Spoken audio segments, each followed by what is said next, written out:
in Afghanistan. So, is the Taliban beating and hunting Americans or not? People on the ground, as well as a lot of congressional Republicans on the ground, say yes, but the State Department does not seem to agree. One American, mom-to-be from California, here's her picture, take a look. She's from California, and she says the Taliban is hunting Americans and that she's trapped in Afghanistan. I think to myself, like, am I going to make it home? Am I going to end up dying here? What's going to happen? Apparently, they're going door to door from now, trying to see, if anybody has a blue passport. U.S. Representative Darrell, Issa, Republican from California, represents the district Nasiriyah calls home. Congressman, appreciate you being there. Have you been in touch with this young woman? How's she doing since that video was taken? Well, she's scared and she's in hiding. And I think more importantly, she went not once but twice through this checkpoint maze, stood at the gate and wasn't let in with her husband and her father. She was beaten, kicked in the belly as a pregnant woman. So the trauma that she's felt is enormous. And every day when she says, do we have a way out, I have to tell her to continue to stay where she is until the first of these hostages that are held on planes get out, or until this land route, which is a matter of bribery, $4,000, $5,000, $6,000 a person.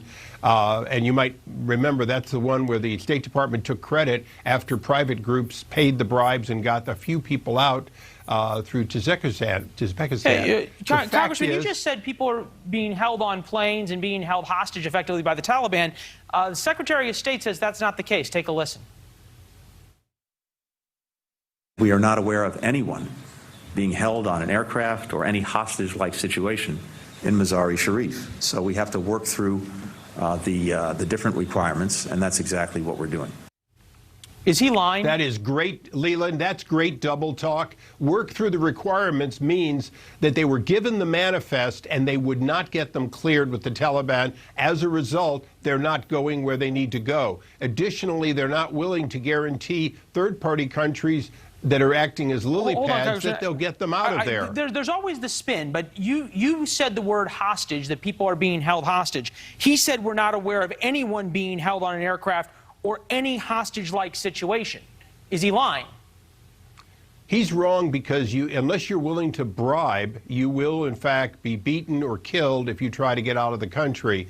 In the few cases they've been able to sort of pre-clear Americans and get them out, we've figured out that basically, yes, the checkpoints can be bribed. Otherwise, the fact is this new government that this administration's working with, they're holding on, and this administration keeps giving us double talk. They've been given manifest, and they have not been able to get them cleared. So you have two choices. Either the Secretary of State isn't doing his job to get it cleared, or the Taliban won't release them. Now, if they won't release them, they are hostages, and that includes aircraft that are already on the ground and aircraft that are waiting to get in, that are sitting in Dubai and other countries. It seems we're like talking to these individuals. Yeah, as I listen to you, I can hear the pain in your voice, because there's really nothing you can do for these folks except tell them to wait and try to figure out whether you can pay bribes, and then conceivably you'd have to rely on the U.S. The U.S. military to come through on their promise, the Biden administration through on their promise to get the Taliban to do the right thing. Here's the White House Chief of Staff. Obviously, we're hopeful that in the coming days, the Qataris will be able to resume air service out of Kabul. And if they do, we're obviously going to look to see if Americans can be part of those flights. Are we really? You like the double talk, though, Leland? If then we will work to try to. You know, they said that they had promises. They said that they would continue. The fact is, aircraft can get in and out, but they're not going to get in and out unless they're cleared diplomatically. You don't want to risk getting shot down. But look, the fact is, even the land bridge isn't working because there is no deal. And when manifests are given, you know, every one of these people, we've given proof, you know, their passports, right, their pictures of everything. The administration knows exactly who it is. And in some cases, they gave them to the Taliban. and in order to be allowed through, and then they didn't take them at the gate. And then they were beaten. Imagine what it's like. I had two 80-year-olds who went twice and stood for 7 hours, American citizens, and didn't get through, and they were at the South Gate. And we're in contact with them and knowing that they were left behind. And so now somebody might say that those are not hostages because they're just in hiding. Well, I'm sorry, but Anne Frank wasn't a hostage, but she hid and she survived for much of the war. The fact is, these people in peril of being killed. And until we get them out, we have to assume that their lives are at risk and that any time they go to move, they could be killed. So they're being not held hostage by a prison of walls. They're being held by a country that is a prison.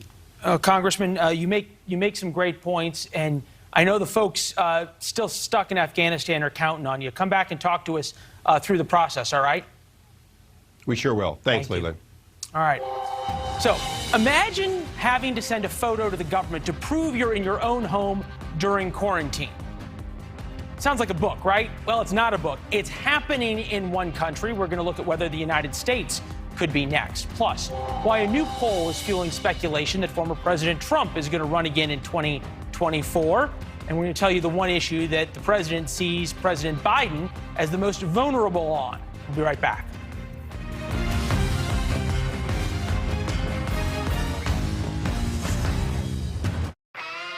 I'm Dan Abrams. I'm a news analyst, author, and most importantly,